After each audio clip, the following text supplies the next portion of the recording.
Shrimad home remedies में आपका स्वागत है और हम आपको बताएंगे भारत की पहली मस्जिद के बारे में। और ये मस्जिद सबसे पुरानी मानी जाती है। और सबसे बड़ी बात यह है कि लोग कहते हैं या मान्यता है कि पैगंबर के समय ही बनी थी भारत की पहली मस्जिद। केरल के त्रिशूर जिले में देश के सबसे पुरानी मानी जाने वाली चेरामन पेरुमल मस्जिद अपनी धर्मनिरपेक्ष विचारधारा के लिए मशहूर है।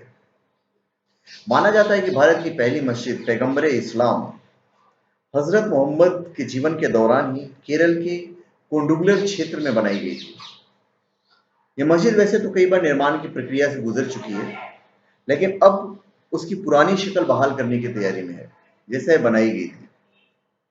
अपनी धर्मनिरपेक्ष विचारधारा के लिए प्रसिद्ध यह मस्जिद राजा चेरामल पेरुमल के नाम पर है। स्थानीय परंपराओं के अनुसार राजा ने इस्लाम कबूल कर लिया था और उनके आदेश पर इस मस्जिद का निर्माण किया गया था और अब यह राष्ट्रीय धरोहर है।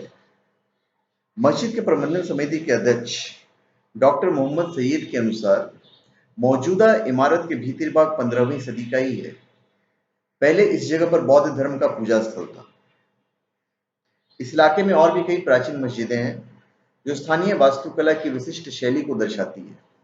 न कोई गुंबद है और न मीनारें। माना जाता है कि 7वीं शताब्दी की एक और मस्जिद पड़ोसी राज्य तमिलनाडु में भी है। केरल के मालाबार इलाके में अरबों का वाणिज्यिक रिश्ता पैगंबर इस्लाम के आने से भी पुराना है। अरब व्यापारी पहले समुद्र के रास्ते मालाबार ही पहुंचे थे, जो हजारों साल से मसालों के व्यापार का प्रमुख केंद्र था।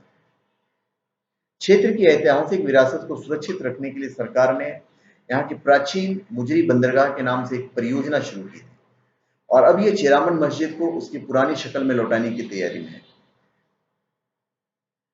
मस्जिद परिसर में जो परिसर है उसमें ही स्थापित संग्रहालय से जुड़े हुए हैं एवीएम सराफ कहते हैं कि मस्जिद के उन हिस्सों को ध्वस्त कर दिया जाएगा जो बाद में बनाए गए थे, लेकिन इस बात का ध्यान रखते हुए कि पुरानी इमारत को कोई नुकसान न पहुंचे। तो ये हमारे देश का सबसे पुराना मस्जिद और पहला मस्जिद है। तो धन्यवाद। आप हमारे चैनल में सब्सक्राइब करें और अपने कमेंट दीजिए। धन्यवाद।